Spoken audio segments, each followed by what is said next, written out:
मेरा नाम राज है। तुम्हें मेरे साथ मेरी पत्नी बनकर पूरे 15 दिन गुजारने हैं। मैं तुम्हारी बहन के इलाज का पूरा खर्चा उठाऊंगा। मेरी बात पर वो भोली भाली मासूम सी लड़की पत्थर बनकर बैठ गई थी। उसकी आंखें बंद थीं। उसने रोते हुए कहा कि मैं एक विधवा हूं। जब मैं हंसते हुए कहने लगा कि यह शादी सिर्फ दिखावे की होगी, वरना मुझे तुम में कोई दिलचस्पी नहीं है। मेरी इस शर्त पर वह लड़की मजबूरन मेरी बात मान गई थी और अगले दिन हम लोगों की शादी हुई। पर जब 2 दिन के बाद मैं जरूरी काम से कमरे में आया तो देखा कि वह लड़की आंखें बंद करके दोनों हाथ को समेटे प्रार्थना कर रही थी। पहली बार उसको प्रार्थना करते हुए देखकर मुझे ना जाने क्यों उस पर प्यार आया था। मेरे कदम पीछे हट गए। मैं मुस्कुराने लगा और कहने लगा, इंटरेस्टिंग, क्योंकि वह प्रार्थना करते हुए वह और भी ज्यादा खूबसूरत लग रही थी। मेरे पिता की आखिरी बातें मेरे कानों में आज भी गूंजती थीं। वह अस्पताल के बिस्तर पर लेटे हुए थे, कमजोर हालत में सांसें ले रहे थे। उन्होंने मेरी आंखों में आंखें डालकर कहा था कि शिवा, अगर तुमने 15 दिन में शादी नहीं की तो मैं अपना घर, अपनी पूरी जायदाद में से कुछ भी तुम्हारे नाम नहीं करूंगा, बल्कि सब कुछ अनाथ आश्रम के हवाले कर दूंगा। मैं खामोश रहा। अपने होंठ बंद करके मैंने अपना सर झुका लिया था। मैं बचपन से अपने पिताजी को जानता था। उनका कहा हुआ एक एक शब्द पत्थर की लकीर होता था। उनका हर फैसला पूरा पक्का होता था, लेकिन उनका यह फैसला मुझे किसी ऐसी जंजीर से बांध रहा था जिसकी चाबियां मेरे हाथ में थीं ही नहीं। मैंने बाहर निकलकर सिगरेट जलाई और अपनी जेब से मोबाइल निकाला। स्नेहा को फोन किया। वही स्नेहा जिसके साथ मेरी एंगेजमेंट अभी पिछले साल हुई थी। मेरी कॉलेज फ्रेंड और स्नेहा की पहली मोहब्बत। हम दोनों ने एक साथ ढेर सारे सपने देखे थे। हम दोनों के बहुत ऊंचे ऊंचे ख्वाब थे। मैंने उसे फ़ोन मिलाया तो फ़ोन की घंटी बज रही थी। दूसरी घंटी पर ही उसने फ़ोन रिसीव कर लिया था। उसकी आवाज़ आई। उसने कहा, हेलो राज, क्या हुआ, तबीयत ठीक है तुम्हारे पिताजी की? मैंने कहा, स्नेहा, मुझे तुमसे एक बहुत ज़रूरी बात करनी है। अभी और इसी वक्त मुझे तुम्हारे साथ शादी करनी होगी। सिर्फ 12 से 15 दिन के अंदर। ये मेरे पिताजी की वसीयत है। एक लम्हे के लिए दूसरी तरफ से खामोशी छा गई थी। फिर थोड़ी देर के बाद हंसी की आवाज आने लगी। स्नेहा हंसते हुए कहने लगी, राज, यह सब नाटक करना छोड़ दो। मुझे कल ऑस्ट्रेलिया जाना है। 1 हफ्ते के बाद आती हूं, तब आराम से शादी करेंगे। जायदाद का क्या है? तुम अपने पापा के इकलौते बेटे हो, सब कुछ तुम्हारा ही होगा। मैंने सख्त शब्दों में कहा था कि तुम पागल हो गई हो क्या? मेरी बात को सीरियस क्यों नहीं ले रही हो? मैं मजाक नहीं कर रहा हूं। अगर 12 से 15 दिन में हमारी शादी नहीं हुई तो सब कुछ खत्म हो जाएगा। उसने कहा, तो क्या मेरे साथ ही शादी करनी जरूरी है? तुम्हें इतनी जल्दबाजी में शादी करनी है तो किसी और के साथ शादी कर लो। 12 से 15 दिन के लिए सिर्फ दिखावे की ही शादी कर लो किसी के साथ। मुझे तो वैसे भी तमाशा से नफरत है। मैं ऐसी उलझन में नहीं पड़ना चाहती। इतना कहकर उसने फोन कट कर दिया था। मैंने मोबाइल देखते हुए लंबी सांस ली थी। वो जानती थी कि मेरे पिताजी की वसीयत यही है। फिर भी उसने इनकार कर दिया था। शायद उसे लगा कि मैं मजाक कर रहा हूं, या शायद उसे मेरी बात पर यकीन नहीं आ रहा था कि मैं उसके बिना कुछ नहीं करूंगा। लेकिन मैं कुछ भी कर सकता था। इस समय सिचुएशन ही कुछ ऐसी आ गई थी और मैंने कर भी लिया। उस शाम मैंने कानूनी तौर पर वकील से बात की कि वो एक कॉन्ट्रैक्ट पेपर तैयार करें। उसमें डिवोर्स के पेपर्स भी होने चाहिए। 15 दिन की शादी, बस सिर्फ और सिर्फ 15 दिन की। इसके बाद जिसके साथ मेरी शादी होगी वह जो चाहे कर सकती थी, तलाक लेना, चाहे अलग होना, चाहे कुछ भी। लेकिन मेरा मकसद इतना ही था, बस अपने पिता की वसीयत पूरी करना। मगर प्रॉब्लम थी, तो वह यह थी कि कौन लड़की ऐसी शर्त पर राजी होती? कौन ऐसी लड़की होती जो मुझसे शादी सिर्फ 12 से 15 दिन के लिए कर लेती? मैंने कंपनी से कांटेक्ट किया था जिनका दावा था कि वह कुछ ऐसे मजबूर लोगों के रिश्ते करवाते हैं जिनकी शादियां नहीं होती। मैंने अगली सुबह अपनी शादी की शेरवानी खुद पसंद की। कोई दिखावा नहीं था, सिर्फ एक रस्म थी जिसमें मैं दूल्हा हूं और सिर्फ कुछ दिनों के लिए ही शादी करने जा रहा हूं। लेकिन अंदर कहीं एक अजीब सी उलझन थी। वो उलझन जो ना ख्वाहिश थी ना मोहब्बत थी, सिर्फ जिम्मेदारी का बोझ थी। उसे मैं खुद अपने कंधों पर डाल चुका था। फाइनली दुल्हन का बंदोबस्त हो चुका था। गाड़ी में बैठते ही मुझे कॉल आ गई थी। वकील ने कहा था कि सारे कागजात तैयार हैं, आप जिस वक्त चाहे रजिस्ट्रार में आकर कोर्ट मैरिज कर सकते हैं। मैंने गहरी सांस ली और कहा कि ठीक है, मैं आ रहा हूं। शादी किसी मंदिर मैरिज हॉल या घर से नहीं थी, बल्कि कोर्ट मैरिज थी। मेरी मर्जी थी। एक पुराना सा गेस्ट हाउस जहां कम रोशनी हो, गवाह हो, लेकिन ऐसा नहीं हो सका था। मुझे रजिस्ट्रार के ऑफिस जाकर ही कोर्ट मैरिज करनी पड़ी थी। मैंने वहां उसे पहली बार देखा था, जो कि दुबली पतली गोरी रंगत की और लंबे बालों वाली थी। उसने नीला गुलाबी कलर का सूट पहना हुआ था। दुपट्टा उसके कंधों पर ढका हुआ था। न हाथों में मेहंदी थी, न चेहरे पर मेकअप था और न ही आंखों में कोई खुशी थी। मगर इसके बावजूद भी उसके अंदाज में एक ठहराव था, जैसे कोई सब कुछ हार कर भी खुद से नहीं हारा हो। मैंने उससे नजर चुरा ली थी। दिल में जैसे कुछ भड़क रहा था, मगर फौरन ही बुझ भी गया था। मेरे 4 दोस्त गवाह बन गए थे। पहले तो उसने पेपर्स पर सिग्नेचर करने के लिए पेन हाथ में थामा था। उसके हाथ कांप रहे थे। फिर उसके बाद पेन मुझे दिया गया था। मैंने भी सिग्नेचर कर दिए थे।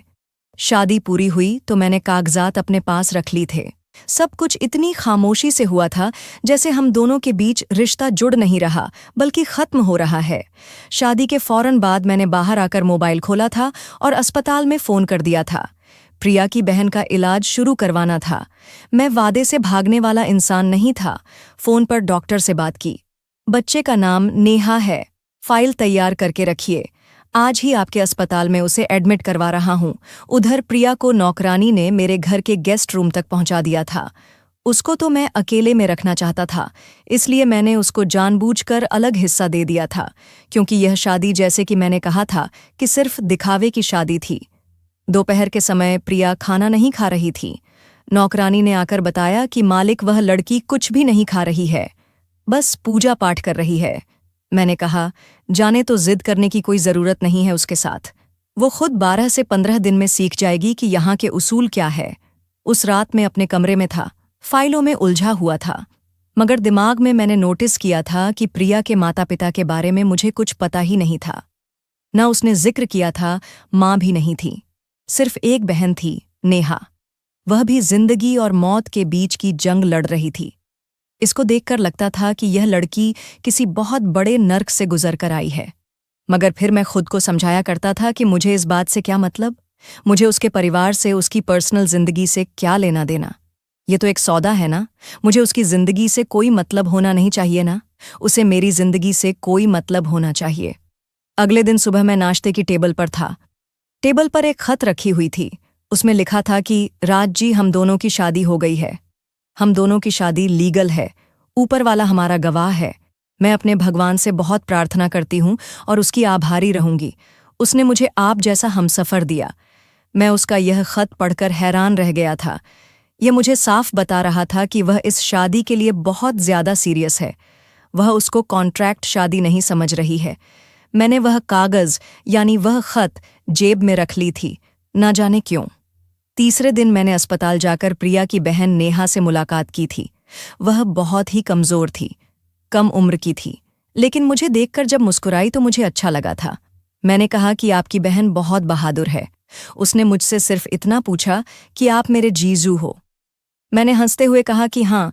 कुछ दिन के लिए थोड़ी देर में उसके पास बैठा रहा, बातें करता रहा। उसके बाद फिर वापस अपने घर पर आ गया था। देर रात में अपनी गैलरी में गया। वहां से निकला तो प्रिया के कमरे की खिड़की खुली हुई थी। वहां से रोशनी आ रही थी।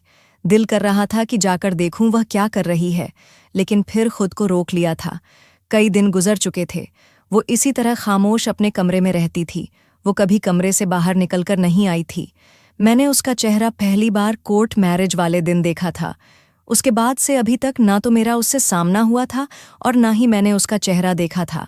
मैं हमेशा अपने ऑफिस, हॉस्पिटल, फ़ोन कॉल्स और रात के अकेलेपन में उलझा हुआ था। हम एक ही छत के नीचे रह रहे थे, लेकिन एक दूसरे से बहुत अलग थे। हमारी बात भी नहीं हुई थी। मैंने जानबूझकर यह दूरी रखी हुई थी। न किसी हुक्म की ज़रूरत थी, न तो वजह कि मैं चाहता था कि 15 दिन ऐसे गुजर जाए, जैसे कोई साया तेज़ी के साथ गुजर जाता है और साया साथ हो, पर कोई आवाज़ ना हो। तीसरे दिन सुबह नाश्ते पर मुझे नौकरानी ने बताया, प्रिया मैडम जल्दी उठ जाती हैं, अपने कमरे में प्रार्थना करती हैं, कुछ मांगती भी नहीं, सिर्फ छोटी छोटी बातों पर धन्यवाद करती रहती हैं। मैंने नज़र अखबार पर रखी हुई थी, लेकिन दिमाग में उसके शब्द अटक गए थे कि वह सिर्फ धन्यवाद ही करती है। जिस लड़की ने अपनी जिंदगी का सौदा बहन के इलाज के लिए किया हो, जिसे मैंने अपने मकसद के लिए इस्तेमाल किया, वह भगवान की भी आभारी है और धन्यवाद भी करती है। यह बात मेरे उसूलों में फिट नहीं हो रही थी। उसी दिन शाम को ऑफिस से मैं जल्दी घर आ गया था।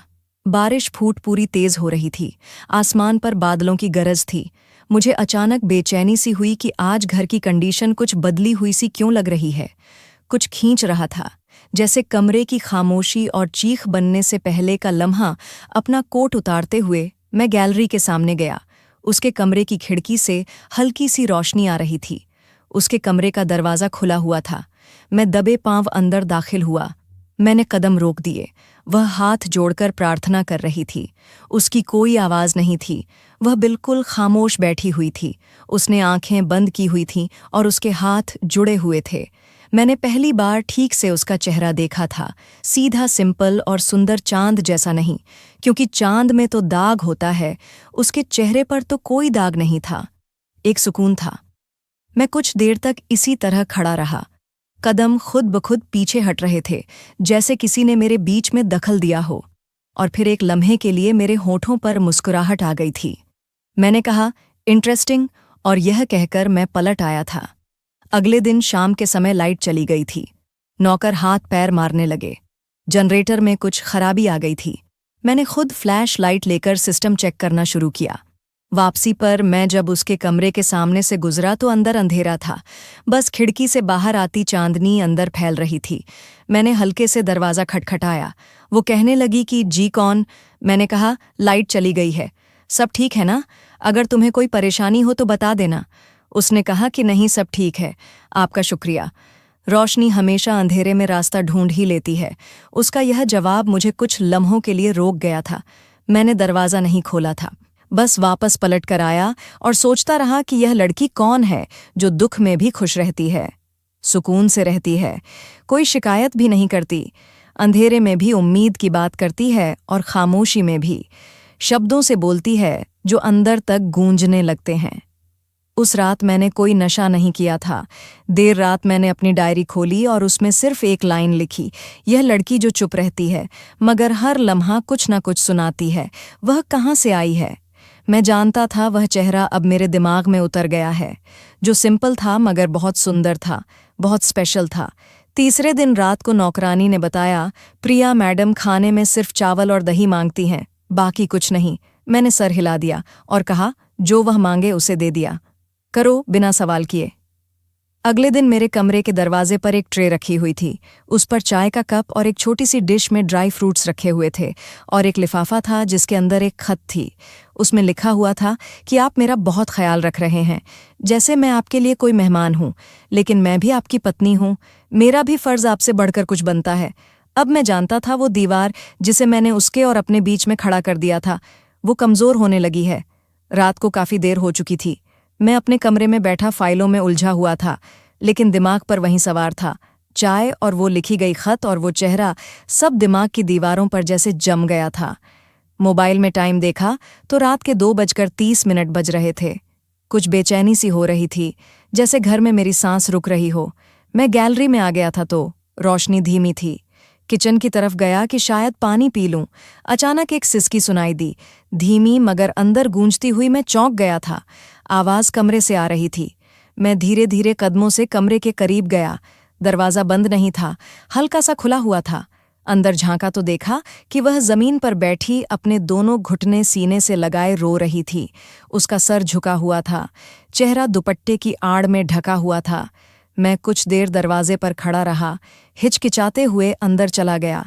कुछ कहे बिना किचन से लाया हुआ पानी का गिलास टेबल पर रख दिया। वह चौंक गई थी और नज़र उठाकर मेरी तरफ देखने लगी, मगर कुछ नहीं बोली। मैंने धीरे से कहा कि पानी पी लो। उसने नज़र चुराई। उसके हाथ कांप रहे थे। उसने गिलास थामने की कोशिश की, लेकिन उसके हाथों में मजबूती नहीं आ पा रही थी।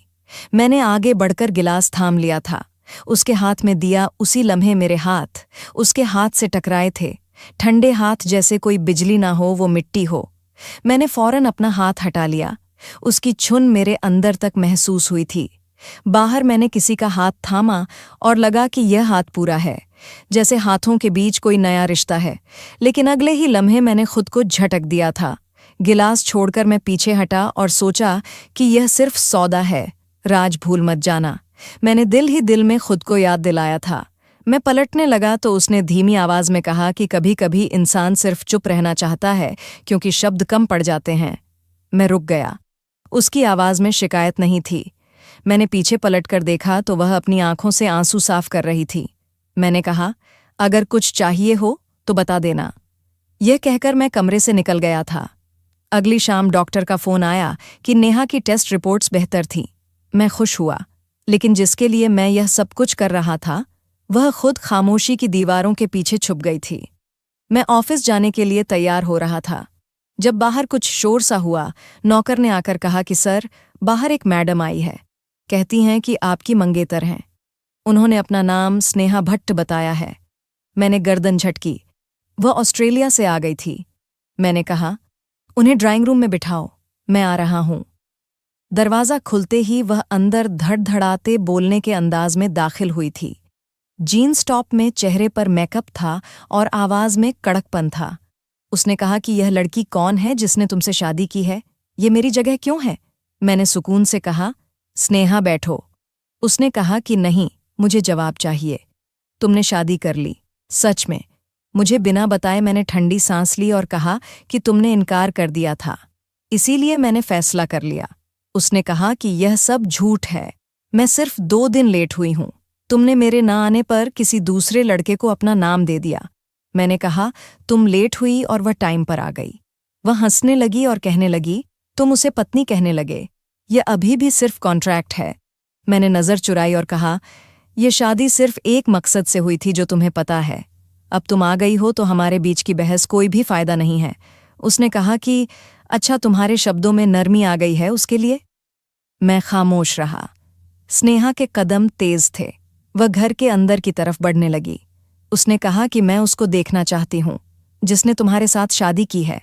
मैंने उसका बाजू पकड़ लिया और कहा, यह इज्जत का मामला है स्नेहा, वह मेरे घर में है, मेरी पत्नी है। उसने कहा, तो कितने दिनों के लिए? यह शब्द मेरे दिल में खंजर की तरह लगा था। मैंने हाथ जोड़ दिए। वो पलटकर चली गई, लेकिन जाते जाते कहकर गई थी कि यह जंग खत्म नहीं हुई है। वो तुम्हारी पत्नी सिर्फ तुम्हारी मर्जी से नहीं बन सकती। स्नेहा के जाने के बाद मैं काफी देर तक गैलरी में खड़ा रहा था। घर खामोश था, लेकिन मेरे अंदर शोर मचा हुआ था। प्रिया ने कोई सवाल नहीं किया, ना कोई सफाई मांगी। बस शाम को खाने के समय एक खत ट्रे में रखा था। क्या आपके मेहमान खुश थे? मैंने जवाब नहीं दिया, सिर्फ उस खत को जलते हुए चूल्हे पर रख दिया। अगले दिन स्नेहा की माँ का फोन आया। राज बेटा, तुमने जो किया वह जल्दबाजी थी। स्नेहा तुमसे मोहब्बत करती है और यह सब गलतफहमी है। मैंने कहा, आंटी, आप मेरी माँ की तरह हैं, लेकिन फैसला मेरी जिंदगी का था। मेरे लिए वक्त पर रहना बहुत जरूरी था। उन्होंने हार मान ली, लेकिन उनके शब्दों में एक दम था। मैं शाम को जब घर वापस आया तो देखा कि प्रिया आंगन में अपनी बहन नेहा के साथ बैठी हुई थी। उसने मुझे देखकर मुस्कुराते हुए कहा कि राज जीजू, आपकी पत्नी बहुत प्यारी है। मैंने सिर्फ मुस्कुराकर सर हिला दिया। फिर अचानक दिल में ख्याल आया, स्नेहा ने आज तक मुझे ऐसे लम्हे कभी नहीं दिए थे, न सुकून न प्यार। वह हमेशा अपनी जगह पक्की करने के लिए कुछ ऐसा करती थी जैसे मोहब्बत भी किसी बिजनेस डील का हिस्सा हो। उसी रात दरवाजे पर हल्की सी दस्तक हुई। दरवाजा खुला तो प्रिया थी। मैंने खिड़की खोली थी। बारिश की आवाज से नींद नहीं आ रही थी। मैंने उसे अंदर आने के लिए कहा, बैठो, तुम्हें कुछ चाहिए? वो कहने लगी, मैं सिर्फ इतना जानना चाहती हूं, क्या मैं आपके लिए कोई बोझ हूं? मैंने उसकी आंखों में झांका नहीं था, बस सिर्फ इतना कहा कि तुम मेरे लिए वह इंसान हो जिसे मैं समझने की कोशिश कर रहा हूं। वो खामोश रही, फिर कहने लगी कि आपको लगता है कि स्नेहा आपकी जिंदगी में वापस आ सकती है? मैंने एक लम्हे सोचा था और कुछ कहा कि रिश्ते सिर्फ वक्त ही होते हैं। मैं अब भी समझ नहीं पाया था कि यह रिश्ता कौन सा है, लेकिन स्नेहा मेरे दिल से निकल चुकी है। वह धीरे से कहने लगी, तो सिर्फ अब मुझे और 9 दिन यहां रहना है। इतना कहकर वह पलट गई थी। स्नेहा वापस आ गई थी, लेकिन जो बातें कभी पूरी लगती थीं अब अधूरी सी लगने लगी थीं। दोपहर का समय था। मैं घर वापस आया तो हॉल में एक हलचल सी महसूस हुई। नौकरानी घबराई हुई थी। अंदर आई और कहने लगी कि सर, प्रिया मैडम ने फ्रूट काटते हुए अपना हाथ काट लिया है। उनका बहुत खून बह रहा था। वह भी अंदर ही हैं। नेहा पट्टी ला रही है। मेरे कदम जैसे खुद ब खुद उसके कमरे की तरफ मुड़ गए थे। दरवाज़ा खुला तो वह कुर्सी पर बैठी थी, एक हाथ दूसरे हाथ की हथेली पर रखे। खून से भरा हुआ रुमाल उसने दबा रखा था। नेहा उसके सामने खड़ी हुई थी। उसका हाथ थामकर हिचकिचाहट के साथ मैं तेजी से आगे बढ़ा। मैंने कहा, दिखाओ। वो चौंक कर मेरी तरफ देखने लगी। बस धीरे से उसने हाथ थामने दिया। कट गहरा नहीं था, मगर काफी खून बह चुका था। मैंने रुमाल हटाया, हाथ पानी से साफ किया और उंगलियों के बीच हिस्से पर लपेटने लगा। उसके हाथ कांप रहे थे, शायद दर्द से या फिर मेरी मौजूदगी से। ये शायद किसी और अनजान एहसास से मैं झुका रहा, खामोशी से, जैसे शब्दों की कोई गुंजाइश ना हो। पट्टी बांधने के दौरान एक पल को मैंने उसकी आंखों में देखा था, वो आंखें जिनको वो हमेशा नीचे झुकाकर रखती थीं। उसका ठहराव मेरी तरफ दिख रहा था।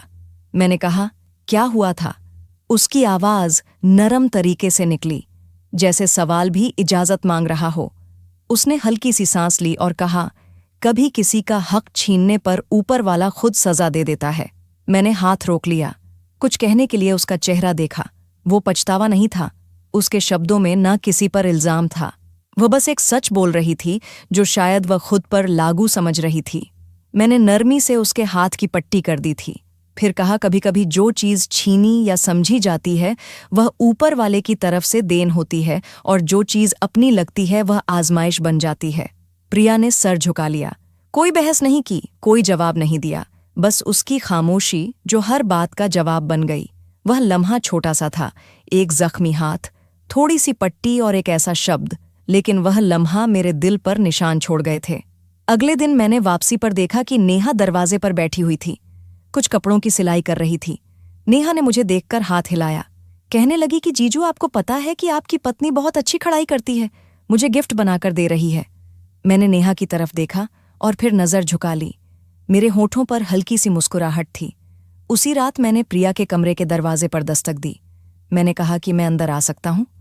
उसने कहा कि जी। कमरा साफ सुथरा था। कोने में वह पट्टी जो मैंने प्रिया के हाथ पर बांधी थी वह रखी हुई थी। मैंने कहा, पट्टी अभी भी रखनी जरूरी है।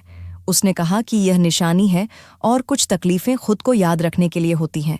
मैं खामोश हो गया, कुछ देर तक बैठा रहा, फिर कहने लगा, कभी कभी तकलीफें हमें वह चीजें सिखा देती हैं जो आसानी कभी नहीं सिखाती। उसने धीरे से सर हिलाया, जैसे यह एहसास कि हर चीज पर हक जताने का बस नहीं होता। कुछ रिश्ते सिर्फ इसलिए नहीं किए जाते बल्कि निभाए जाते हैं। उसके शब्दों की गहराई में मैं डूबता चला गया था। एक वक्त था जब मैंने सोचा था कि यह शादी सिर्फ एक कॉन्ट्रैक्ट है, लेकिन अब यह रिश्ता मेरे अंदर सांस लेने लगा था। प्रिया मेरे सामने बैठी थी। उसका चेहरा सिंपल था, दिल भरा हुआ था। उसका हाथ बैंडेज में छुपा हुआ था, मगर उसका असर मेरी सांसों में छुप गया था। वापसी पर मैंने अपने कमरे में आकर अपनी डायरी खोली और एक बार फिर से बिना कुछ सोचे समझे लिखने लगा कि जख्म दो तरह के होते हैं, एक शरीर पर, दूसरा आत्मा पर। वो दोनों दे गई थी और दोनों को मरहम भी दे रही थी। फिर मैंने मोबाइल निकाला, वकील का नंबर देखा, लेकिन फोन नहीं किया। 15 दिन पूरे होने का समय करीब आ रहा था, मगर दिल कह रहा था कि शायद यह रिश्ता खत्म होने का मोहताज नहीं। प्रिया के जख्म मेरे दिल पर निशान छोड़ चुके थे। उस दिन दोपहर कुछ ज्यादा ही खामोश थी। बाहर हल्की सी धूप थी। मैं ऑफिस से जल्दी वापस आ गया था। टेबल पर चाय नहीं थी जो रोज की तरह होती थी। मैंने दरवाज़ा खोला, गैलरी की तरफ बढ़ा। वो आंगन में बैठी हुई थी। उसके हाथ में ट्रे चाय के कप और कुछ बिस्किट थे। उसने एक सिंपल सी साड़ी पहनी हुई थी जिसमें वह काफी ज्यादा सुंदर लग रही थी। मैं वहीं रुक गया, सिर्फ उसे आते हुए देखता रहा था। उसकी रफ्तार धीमी थी, उसकी नजरें नीची थीं, लेकिन उसके चेहरे पर कुछ सोचने जैसा था। जैसे कि वह मेरे करीब पहुंची तो मैंने धीरे से कहा कि तुम्हारी आंखें बहुत कुछ कहती हैं, लेकिन तुम्हारे होंठ क्यों खामोश रहते हैं? उसने पलक झपकाई, चाय का कप मेरे हाथ में दिया और सिर्फ इतना कहा कि काश यह सब हकीकत होती। इन शब्दों ने जैसे कुछ लम्हों के लिए सब कुछ रोक दिया था। चाय की खुशबू, सांस, सब कुछ ठहर गया था। मैंने उसके हाथ से कप लिया और एक कदम पीछे हट गया था। अगर यह हकीकत थी तो झूठ भी नहीं रहा था। मैंने धीरे से कहा था तो उसने सर झुका लिया, जैसे बात को सुन लिया लेकिन जवाब देना ठीक नहीं समझा। हम दोनों सोफे पर बैठ गए। मैंने चाय का पहला घूंट पिया जो गर्म था। मैंने कहा, नेहा का इलाज कैसा चल रहा है? उसने हल्के शब्दों में कहा कि अब तो बेहतर है, एक और टेस्ट बाकी है। मैंने कहा, ठीक है, मैं खुद उसे वहां लेकर जाऊंगा। प्रिया ने कहा कि नेहा बहुत हंसने लगी है, शायद उसे लगता है कि जिंदगी थोड़ी वापस आ गई है। प्रिया की आवाज में कुछ हैरानी, कुछ शुक्र और कुछ डर सा था, जैसे वह इस खुशी को पूरा मनाने से डर रही हो। मैंने उसकी तरफ देखा और कहा, तुम्हें लगता है कि तुम्हारी जिंदगी भी वापस आ रही है? उसने एक लम्हे के लिए कुछ कहना चाहा, लेकिन खुद को रोक लिया। फिर कहने लगी कि मैंने जिंदगी मांगी ही कब थी, मैं तो बस मोहलत पर जी रही हूं। यह शब्द सीधा मेरे दिल पर लगे थे। मैंने चाय का कप टेबल पर रखा और कहा कि प्रिया, क्या तुम मोहलत पर मिली हो या मैंने तुम्हें अपने वक्त की जिद में खरीद लिया था? पहली बार वह चौंक गई मेरी तरफ। उसने देखा हम दोनों की नजरें आपस में टकरा गई थीं। उसकी आंखें साफ थीं, मगर अंदर कुछ डरा हुआ था। उसने कहा कि शायद दोनों बातें सच थीं। मैंने कहा, तुम्हें वक्त की मजबूरी थी और मुझे एक वादा पूरा करना था। हम दोनों ने वह कर लिया जिसका इरादा ना तुम्हें था ना मुझे। मैंने कहा, तो फिर यह चाय, यह एहसास, ये सब क्या है प्रिया? उसने कहा, यह सब वो है जो हकीकत नहीं, लेकिन दिल हकीकत मान बैठा है। उसके शब्द नरम थे, जैसे वह अपने ही शब्दों से बचने की कोशिश कर रही हो। बीच में खामोशी आ गई। कुछ लम्हे ऐसे गुजरे जिनमें हम दोनों ने कुछ नहीं कहा, लेकिन हर चीज बोल रही थी। कमरे की हवा, दिल की धड़कन, नजरों की हकीकत। फिर वह उठी और चाय की खाली ट्रे समेटी और दरवाजे की तरफ बढ़ी। मैंने उसे धीरे से आवाज लगाई, प्रिया। वो रुकी नहीं, पीछे पलटी नहीं। मैंने फिर से कहा, अगर मैं कहूं कि यह सब हकीकत बन सकता है, तो वह फौरन रुक गई। उसने अपनी सांसें रोक ली। फिर वह धीरे से कहने लगी कि हकीकत वह होती है जो सबके सामने हो। हमारा रिश्ता अब भी सिर्फ 15 दिन का है और अभी 3 दिन बाकी है। मैंने कुछ नहीं कहा, सिर्फ दरवाजे की तरफ देखता रहा जहां से वह गायब हो गई थी। रात को मैंने नेहा से बात की। वह बहुत खुश थी। उसने बताया कि आज प्रिया दीदी बहुत मुस्कुरा रही थी, कह रही थी कि कुछ प्रार्थनाएं वक्त पर सुन ली जाती हैं। मैंने पूछा, और तुमने क्या कहा? उसने कहा, मैंने दीदी से कहा कि कभी कभी इंसान खुद प्रार्थना बनकर आता है और आप उनकी प्रार्थना बन गए हो। मैंने उसके सर पर हाथ रखा। क्या मैं सच में किसी की प्रार्थना बन सकता हूं, या अभी भी वही इंसान हूं जो सब कुछ कागजों पर नापता है? मैंने रात को अपने कमरे में बैठकर वह फाइल दोबारा निकाली। शादी के पेपर्स, कॉन्ट्रैक्ट के पेपर्स। 3 दिन बाकी थे, वही दिन जिनके बाद मैं आज़ाद था और प्रिया भी। मगर दिल की आज़ादी से डर रहा था। उस दिन मौसम थोड़ा अजीब था, हवा चल रही थी लेकिन कमरे में गर्मी सी थी। मैं अपने स्टडी रूम में बैठा हुआ था, सामने खुली हुई फाइल, लेकिन आंखें बार बार दरवाजे की तरफ जा रही थीं। प्रिया भर नजर नहीं आई थी, न दोपहर में, न शाम में, और न ही रात के खाने पर। नौकरानी ने बताया कि प्रिया मैडम कह रही थी कि उन्हें आराम करना है, शायद उनके सर में दर्द हो रहा है। मैंने गर्दन हिलाई, मगर दिल बेफिक्र नहीं था। एक अजनबी सी बेचैनी ने दिल के किनारे दिला दिए थे। मैंने टाइम देखा तो रात के 11:30 बज रहे थे। मैं कुछ लम्हे रुककर दरवाजे से बाहर निकला, उसके कमरे की तरफ चल पड़ा। दरवाज़ा खुला हुआ था। मैं अंदर दाखिल हुआ तो कमरा खाली था। हर चीज़ अपनी जगह पर थी, मगर वह खुद कहीं नजर नहीं आ रही थी। मैंने आवाज़ लगाई। प्रिया। आवाज़ कमरे में गूंज गई, लेकिन कोई जवाब नहीं आया। मैं बाहर आया तो खामोशी भी चीख रही थी। चारों तरफ सन्नाटा छाया हुआ था। फिर अचानक एक हल्की सी आहट थी, गैलरी के पास। वह जमीन पर गिरी पड़ी थी। गुलाबी रंग के कपड़ों में उसका चेहरा पीला पड़ गया था और सांस धीमी चल रही थी। मैंने कहा, प्रिया। मैं दौड़कर उसके करीब गया। मैंने उसके सर को अपनी गोद में ले लिया। उसके हाथ की नस चेक की धड़कन कमजोर थी। मैं फौरन चिल्लाया, गाड़ी निकालो। नौकर ने दौड़कर गाड़ी निकाली। मैंने उसे उठाया जैसे एक टूटा हुआ परिंदा हूं। मैं फौरन ही लेकर अस्पताल जाने के लिए रवाना हो गया था। उसके हाथ मेरी उंगलियों में थे। मैं बार बार कह रहा था, बस पहुंच रहे हैं, तुम्हें कुछ नहीं होगा, मैं हूं ना तुम्हारे साथ। मैं प्रिया को इमरजेंसी वार्ड में ले गया। डॉक्टर भागते हुए, आई इंजेक्शन, ऑक्सीजन और ढेर सारे सवाल। एक डॉक्टर ने मुझे अलग ले जाकर कहा कि सर, इन्होंने नींद की गोलियां खाई हैं, क्वांटिटी ज्यादा थी। आप टाइम पर इन्हें अस्पताल ले आए, वरना ना जाने क्या हो जाता। मैंने जमीन पर बैठे हुए सिर्फ इतना कहा कि वह जिंदा है ना? डॉक्टर ने सर हिलाया। अभी मैं कुर्सी पर बैठ गया था। दिमाग में सिर्फ एक सवाल था कि उसने यह सब क्यों किया। सुबह के समय डॉक्टर ने कहा कि पेशेंट को होश आ गया है, आप इन्हें जाकर देख सकते हैं, लेकिन वह बहुत ही कमजोर है, बात करने की कंडीशन में नहीं है। मैं कमरे में दाखिल हुआ। वो निढाल लेटी हुई थी, उसकी आंखें धीरे धीरे खुल रही थीं। मैं उसके पास जाकर बैठ गया, उसका हाथ थाम लिया, जो अभी भी ठंडा था। मैंने कहा, तुमने यह सब क्यों किया? मेरी आवाज में सख्ती नहीं थी, बस एक कांपती हुई सच्चाई थी जो कुछ बोली नहीं। सिर्फ उसने अपनी आंखें बंद कर लीं, जैसे कोई और जवाब देने के काबिल ना हो। घर वापस आकर मैं सीधा उसके कमरे में गया। हर ड्रॉ चेक किए, उसका सामान चेक किया। उसके सामान के बीच में एक छोटा सा लेटर पड़ा मिला, डायरी थी। मैं बैठा डायरी खोली, पहला पेज खाली था, दूसरा भी तीसरे पर। एक शब्द लिखा हुआ था, मैं विधवा नहीं, तलाकशुदा हूं। मेरे हाथ रुक गए, दिल जोर जोर से धड़कने लगा। अगले पेपर पर लिखा हुआ था, उसने मुझसे मोहब्बत नहीं की, बस मुझे इस्तेमाल किया। मेरा शरीर, मेरी इज्जत, मेरा सुकून सब खेल का हिस्सा था, और मैं बुझती रही। शादी सब कुछ करवा लेती है।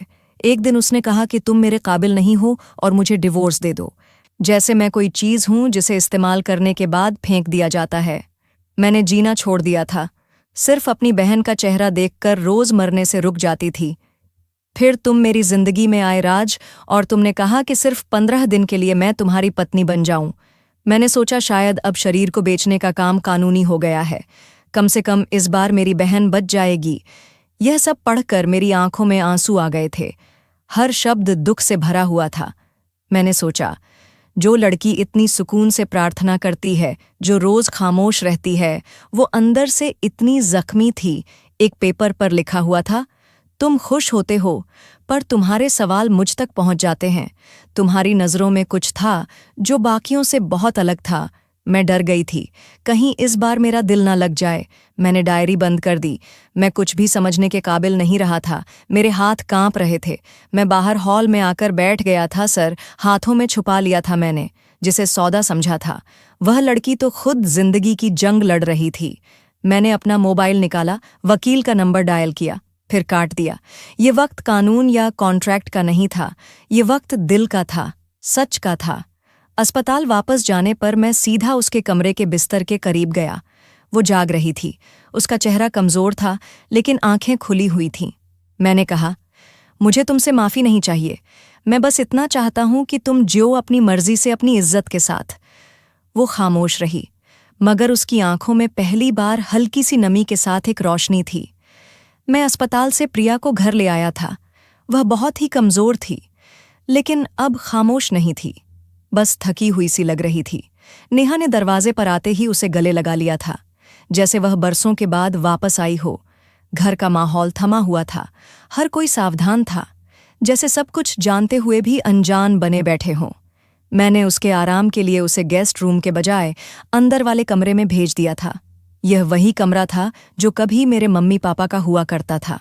वहां सुकून था, धूप भी कम आती थी, मगर रोशनी हमेशा अंदर मौजूद रहती थी। शाम को मैं स्टडी रूम में बैठा हुआ था, फाइल देख रहा था, जब गेट से गाड़ी की आवाज आई। नौकरानी ने आकर बताया कि सर, स्नेहा मैडम आई हैं। मैंने सर उठाया, मुझे पता था कि अब वह क्यों आई है।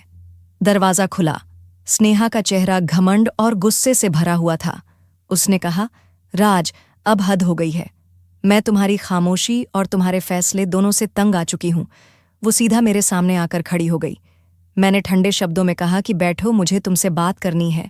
उसने कहा कि नहीं, मैं बात करने नहीं आई। मैं जान गई हूं कि वह लड़की अभी तक यहां पर क्यों है। वह तुम्हारी पत्नी कैसे हो सकती है? वह एक तलाकशुदा, एक जख्मी लड़की है। मैं कुर्सी से उठा और मैंने कहा, तुम जिस लड़की को तलाकशुदा कह रही हो, वह वही है जिसने मेरे पिता की आखिरी वसीयत पूरी की। तुमने वक्त पर आने का वादा किया था, मगर इनकार कर दिया। लेकिन उसने इनकार नहीं किया, सिर्फ एक शर्त पर हाँ कह दिया। स्नेहा ने कड़क शब्दों में कहा, शर्त यह कैसी शादी है ना, मोहब्बत ना रिश्ता, बस एक कॉन्ट्रैक्ट है। मैं चीखा। शायद पहली बार मेरी आवाज़ बहुत तेज थी। मैंने कहा, हाँ, यह शादी सिर्फ एक कॉन्ट्रैक्ट थी, लेकिन उसने वो कर दिखाया जो तुम भी नहीं कर सकती थी। उसने मुझे बदल दिया। मुझे वह सच दिखाया जिससे मैं हमेशा भागता रहा।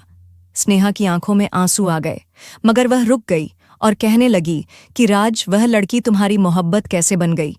तुम तो कहते थे कि यह सिर्फ वक्त गुजारने का रिश्ता है। मैंने उसे दरवाजे की तरफ इशारा दिया और कहा, वो वक्त अब मेरी हकीकत बन गया और तुम्हारा रिश्ता सिर्फ दिखावा है। स्नेहा पीछे हट गई और कहने लगी, तो फिर तुम उसे एक्सेप्ट करने वाले हो? मैंने कहा, नहीं, मैंने उसे एक्सेप्ट नहीं किया है। वह खुद मेरे वजूद का हिस्सा बन गई।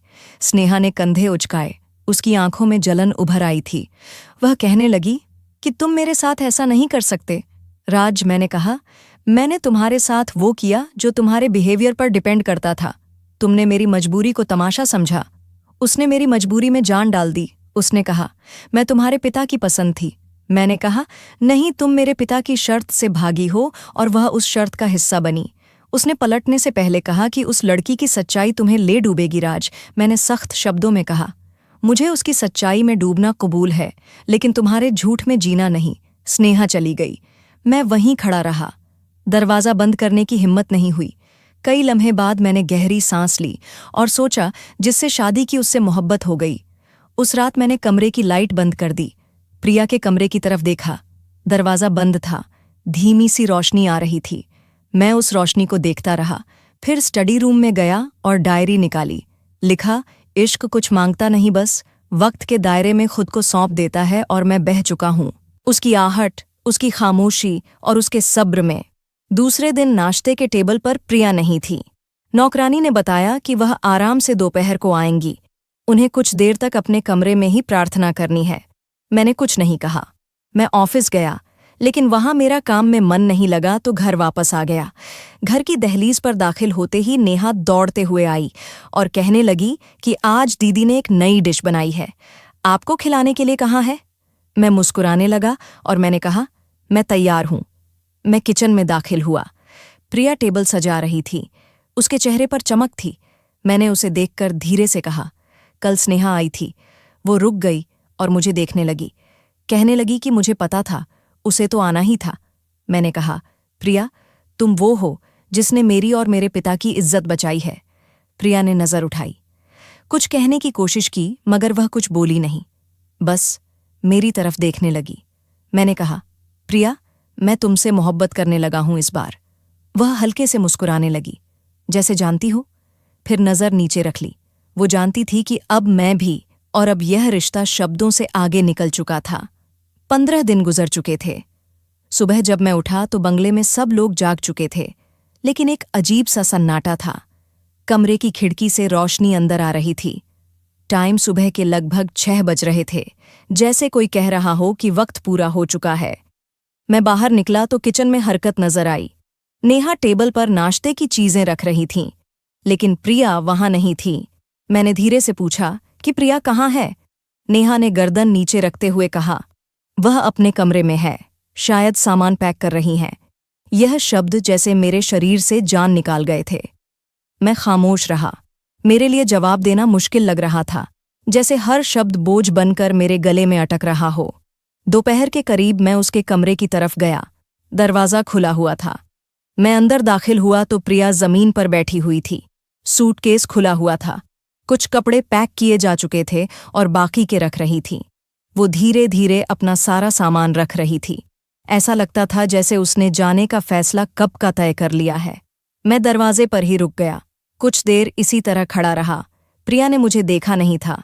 अच्छा, जानबूझकर नजर नहीं मिला रही हो? फिर वह कहने लगी कि मैं जा रही हूं, जैसे कि वादा था 15 दिन पूरे हो गए हैं और अब मेरा यहां कोई हक नहीं रहा। मैं अंदर दाखिल हुआ। मैंने अंदर कदम रखते हुए कहा कि मैंने तुम्हें जाने के लिए नहीं बुलाया। उसने कपड़े फोल्ड करते हुए कहा, लेकिन आपने रोका भी नहीं है। मैं खामोश हो गया। फिर वह कहने लगी कि शादी का समय पूरा हो चुका है, वादा भी पूरा हो गया है, मेरा रिश्ता खत्म हुआ। अब मैं सिर्फ वही हूं जो पहले हुआ करती थी, तलाकशुदा, खामोश और मजबूर। मैंने कहा, तुम वो नहीं हो।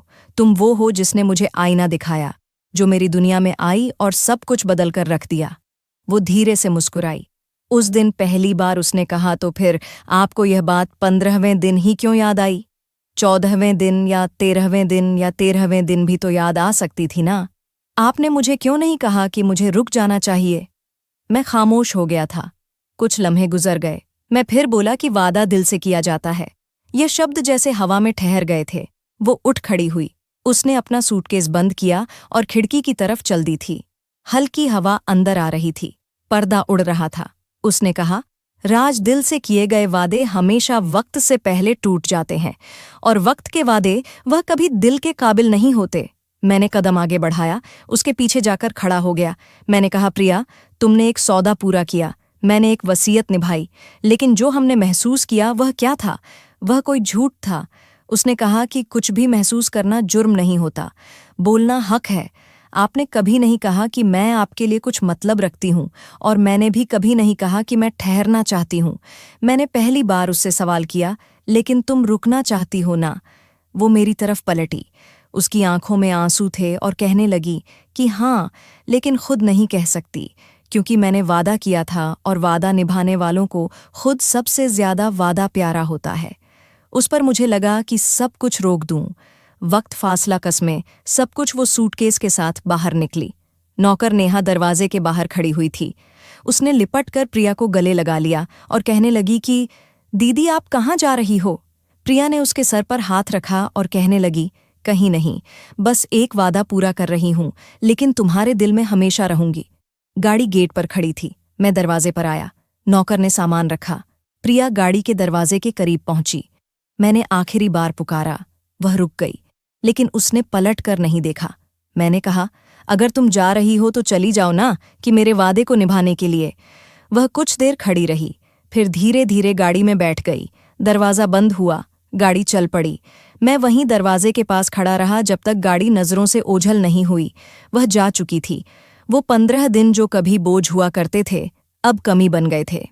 मैं दरवाजे पर बैठा रहा और खुद से कहने लगा, जिस लड़की को मैंने खरीदा हुआ समझा, वह मुझे मेरी कीमत का अंदाज़ा दे गई। शाम ढल रही थी, धूप की रोशनी कम हो रही थी। मैं अकेला था, लेकिन पहली बार अपनी खामोशी में किसी की आवाज़ गूंजती हुई महसूस हो रही थी। रात भर मुझे नींद नहीं आई थी। सुबह हुई तो आंखें सूजी हुई थीं, लेकिन दिल ने एक फैसला किया था। मैंने नाश्ता नहीं किया और ऑफिस भी नहीं गया। सिर्फ गाड़ी निकाली और शहर की सड़कों पर निकल पड़ा था, जहां जिंदगी बिखरी हुई थी, और कहीं ना कहीं वह भी मैं पिछले मोहल्ले में, जहां वह अपनी बहन के साथ रहती थी। पड़ोसियों ने बताया कि वह वापस आई ही नहीं, सिर्फ कुछ जरूरी कपड़े भिजवा दिए थे। मैं फिर से अस्पताल गया, जहां नेहा का इलाज होता था। वहां से भी यही जवाब मिला कि मैडम ने इलाज का सिलसिला रोक दिया है, कहा है कि अब कहीं और ले जाएंगी। मेरे दिल में एक अजीब सी बेचैनी होने लगी। मैंने उसके बारे में जानने की आखिरी उम्मीद पर हाथ डाला। वो मंदिर जिसका वह अक्सर जिक्र करती थी, जहां वह दर्शन करने के लिए जाती थी। मैंने सोचा कि शायद वह मुझे वहां मिल जाए। मैं शाम को वहां पहुंचा। शहर से काफी दूर दूर से लोग वहां दर्शन करने के लिए आ रहे थे। वहीं एक कोने के हिस्से में एक लड़की बैठी हुई थी। मैं दूर खड़ा रहा, लेकिन दिल ने कहा कि यह वही है। वह हाथ जोड़कर प्रार्थना कर रही थी। उसके होंठ हिल रहे थे। उसे देखकर मेरे दिल की धड़कनें तेज हो गईं। वह प्रार्थना कर रही थी। मैं धीरे से उसके करीब गया। मैंने कहा, प्रिया। वह चौंक गई। उसने अपनी आंखें खोलीं। मेरा चेहरा देखा। उसकी आंखों में आंसू थे। मैंने एक लम्हे में कुछ भी कहे बिना उसकी आंखों में वह सब कुछ कह दिया जो शब्दों से मुमकिन नहीं था। मैंने कहा, मैं तुमसे सिर्फ शादी नहीं बल्कि जिंदगी मांगने के लिए आया हूं। उसकी आवाज नहीं निकली, बस आंखों से आंसू बह रहे थे। मैं भी उसके पास ही बैठ गया और मैंने ऊपर वाले से प्रार्थना की कि अगर यह लड़की मेरे भाग्य में है तो आज इसे मेरी जिंदगी में शामिल कर दो। मैंने उसे खोने के लिए नहीं पाया था और मैंने जो कुछ कहा था वह हकीकत थी। प्रार्थना करने के बाद वह खामोशी से उठी। मैंने हाथ बढ़ाया, वह पीछे नहीं हटी। उसने आंसू साफ किए। मैंने कहा कि मैं जानता हूं कि मैंने देर की है, लेकिन यह देर मेरे दिल को समझने में लगी, तुम्हें नहीं। तुम तो पहले दिन से ही मेरी हकीकत बन चुकी थी। मैंने सिर्फ करने में वक्त लगा दिया। कुछ देर वह खड़ी रही और फिर धीमी आवाज में कहने लगी कि राज, मैं वादा निभाने गई थी, मोहब्बत छोड़कर नहीं। मैंने तुमसे कुछ नहीं मांगा, बस खुद को थोड़ा सलामत रखना चाहा। मैंने कहा, मैंने तुम्हें अपना सब कुछ माना है। तुम चली गई तो लगा जैसे कुछ बचा ही नहीं। मैं चाहता हूं कि तुम मेरी पत्नी बनो। इस बार बिना किसी कॉन्ट्रैक्ट के, बिना किसी शर्त के वो खामोश रही। उसने कहा, क्या तुमने मेरे बीते हुए समय को भी थामने का फैसला कर लिया है? मैंने उसकी आंखों में देखा। मैंने उससे कहा कि मैं तुम्हारे साथ हूं, वह सब कुछ झेलने के लिए तैयार हूं जो तुमने पहले अकेले झेला। प्रिया की आंखों से आंसू बहने लगे। उसने आसमान की तरफ देखा, प्रार्थना की और फिर मेरे साथ हाथ पकड़कर आगे बढ़ गई। मैंने उसकी तरफ देखा और कहा, चलते हैं वहीं जो तुम्हारा भी है। उसने सर हिलाया। उसकी आंखों में सुकून था। उसके हाथ में मेरे हाथ थे। मैंने जिस लड़की को सौदा समझा था, अब वह मेरे दिल की सबसे कीमती सच्चाई बन चुकी थी। प्रिया मेरे साथ गाड़ी में बैठी थी। सड़क पर हर मंजर खुश लग रहा था। मेरे अंदर सब कुछ बदल चुका था। मेरे बराबर में वह लड़की बैठी थी जिसे मैंने 15 दिन की शादी के लिए चुना था, और अब वह मेरी पूरी जिंदगी बनने जा रही थी। मैंने घर जाकर सबसे पहले अपने कमरे में रखी अलमारी खोली, जिसमें वह कॉन्ट्रैक्ट के पेपर्स रखे हुए थे। मैंने वह कॉन्ट्रैक्ट पेपर अपने हाथों से फाड़ दिए और हमेशा हमेशा के लिए प्रिया का हाथ थाम लिया। प्रिया पहली बार खुलकर मुस्कुराई थी। मैंने उससे वादा किया था कि मैं सारी जिंदगी तुम्हारा ख्याल रखूंगा। नेहा ने प्रिया के स्वागत की। बहुत अच्छे से तैयारी की थी। उसने पूरे घर को फूलों से सजवाया था। वह बहुत खुश थी। नेहा जो प्रिया की छोटी बहन थी, वह अब मेरी जिम्मेदारी बन गई थी। दरअसल नेहा और प्रिया के माता पिता नहीं थे। नेहा काफी समय से बीमार थी। जब मैंने प्रिया से शादी की बात की थी तो उसकी शर्त यह थी कि तुम मेरी बहन का इलाज करवा दोगे। मैंने उसकी बहन का इलाज करवाया था और उसकी बहन का इलाज आगे भी चल रहा था, इसलिए उसकी जिम्मेदारी मुझ पर ही थी। लेकिन अब कुछ भी मेरी जिम्मेदारी नहीं था, बल्कि वह दोनों मेरा हक थी और इस घर में मेरे परिवार के सदस्य की तरह थी। प्रिया मेरी मोहब्बत थी। मैं उससे बहुत मोहब्बत करने लगा था। मैंने उससे कहा, क्या तुम जानती हो कि तुम मेरे घर की रोशनी बन गई हो? उसने मुस्कुराकर कहा, और आप मेरे दिल की धड़कन बन गए हो। मैंने उसका हाथ थाम लिया। मैंने कहा कि तुमने पहले कहा था कि तुम विधवा हो, लेकिन अब आइंदा ऐसे शब्द इस्तेमाल मत करना। तुम सिर्फ मेरी पत्नी हो। अब मैं तुम्हें कभी कोई तकलीफ नहीं होने दूंगा।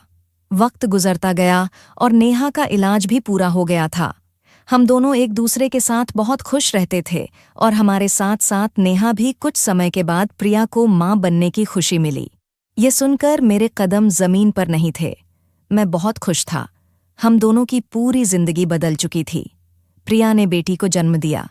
वह बेटी घर में रोशनी ले आई थी। मेरे घर में अब वह सुकून था जो शायद इस दुनिया की किसी जगह पर नहीं। मैं अब भी अपनी पत्नी से मोहब्बत करता हूं और हमेशा ऐसे ही करता रहूंगा। खैर, जब प्रिया ने हमारी बेटी कियारा को जन्म दिया, उस दिन मुझे पहली बार बाप कहलाने का मतलब समझ आया। उस नन्ही सी जान को पहली बार अपनी बाहों में लिया तो लगा जैसे मेरी दुनिया रुक गई हो। प्रिया की आंखों में थकान थी, लेकिन मुस्कान वैसी ही थी, सच्ची, शांत और मेरी। मैंने उस दिन प्रिया से कहा था, अब यह घर सिर्फ हमारा नहीं, अब यह हमारी बेटी का भी है, और मैं वादा करता हूं कि जैसे तुम्हारा ख्याल रखा, उसका भी वैसे ही रखूंगा, शायद उससे भी ज्यादा। प्रिया मेरी जिंदगी में ऐसे आई थी जैसे किसी वीराने में बारिश की पहली बूंद, और अब वह सिर्फ मेरी पत्नी नहीं, मेरी बेटी की माँ थी, मेरी दुनिया थी। नेहा अब बिल्कुल ठीक हो चुकी थी। कॉलेज जाती थी, हंसती थी, खिलखिलाती थी। एक दिन उसने मेरे हाथ थाम कर कहा, राज भैया, आपने मेरी दीदी को मुस्कुराना सिखा दिया और मुझे एक भाई मिल गया है। उस दिन पहली बार मुझे लगा कि मैंने जो फैसला लिया था वह सिर्फ मेरा नहीं था, कई जिंदगियों की नई शुरुआत थी। अब मेरी सुबह प्रिया की आवाज से और मेरी शाम में कियारा की हंसी से सजती थी, और इन दोनों के बीच मैं कहीं पूरा हो चुका था। एक शाम मैं बालकनी में बैठा था।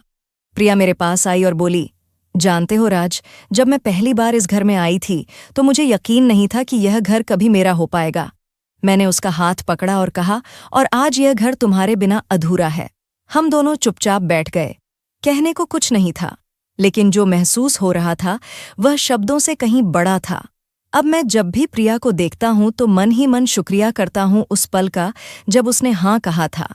भले ही एक शर्त पर, लेकिन उस शर्त ने मेरी पूरी जिंदगी बदल दी, और आज मैं सिर्फ यही कहता हूं, जिसे मैंने 15 दिन के लिए अपनी पत्नी बनाया था, वह अब मेरे हर दिन की वजह बन चुकी है। दोस्तों, वीडियो कैसी लगी कमेंट करके ज़रूर बताएं और वीडियो को लाइक करके चैनल को सब्सक्राइब भी कर दें।